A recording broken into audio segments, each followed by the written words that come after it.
ఇవాళ దుర్గమ్మ వారి దర్శనానికి వచ్చాను. ప్రతి సంవత్సరం వస్తాను, ఈ సంవత్సరం కూడా వచ్చాను. ఈ సంవత్సరంలో ఒక ప్రత్యేకత ఉంది. ఆ దుర్గమ్మ తల్లి లాస్ట్ ఇయర్ నా మీద మీరందరూ వేసిన నీలాపు నిందల్ని తుడిచిపెట్టింది. నాకు కొండంత ధైర్యాన్ని ఇచ్చి మళ్ళీ ఈరోజు నన్ను గుడికి వచ్చేటట్టు చేసిందండి. నేను చేయని తప్పుకి మీరందరూ చాలా బలి చేశారు. దాని నుంచి బయటపడ్డ నా వల్ల కాలేదండి. అసలు ప్రతి క్షణం దుర్గమ్మ తల్లి నేనున్నాను, నువ్వు ధైర్యంగా ముందుకెళ్ళు, నేను ఉన్నాను అని చెప్పి నన్ను బతికిచ్చింది. ఎన్ని జన్మలు ఎత్తినా ఈ కనకదుర్గమ్మ వారి ఆశీస్సులను కానీ ఆవిడిచ్చిన అండదండలు కానీ మర్చిపోలేనండి. చాలా థ్యాంక్స్. మీ అందరినీ మళ్ళీ ఇలా కలుసుకుని మాట్లాడుతున్నందుకు ఆనందంగా ఉంది. ప్లీజ్ దయచేసి మీరు ఏదన్నా న్యూస్ వేసేటప్పుడు నిజాలు తెలుసుకుని వేయండి.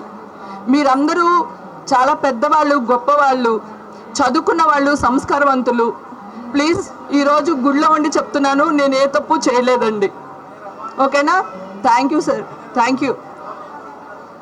అమ్మవారిన శత్రు బాధ నశించాలని కోరుకున్నానండి. శత్రువుల నుంచి నన్ను కాపాడమని కోరుకున్నాను. ఓకే, థ్యాంక్ యూ అండి, థ్యాంక్ యూ. మిత్రులు ఉన్నట్టే శత్రువులు కూడా ఉంటారు కదా సార్. మీరు నాకు ఎంత మిత్రులో మీరు కూడా అంతే కదా సార్. అందుకని కోరుకున్నాను సార్, శత్రువుల మీద విజయం సాధించాలని కోరుకున్నాను. So thank you so much అండి. ప్లీజ్ దయచేసి అందరూ నన్ను అర్థం చేసుకోవాలని కోరుకుంటున్నాను. Thank you.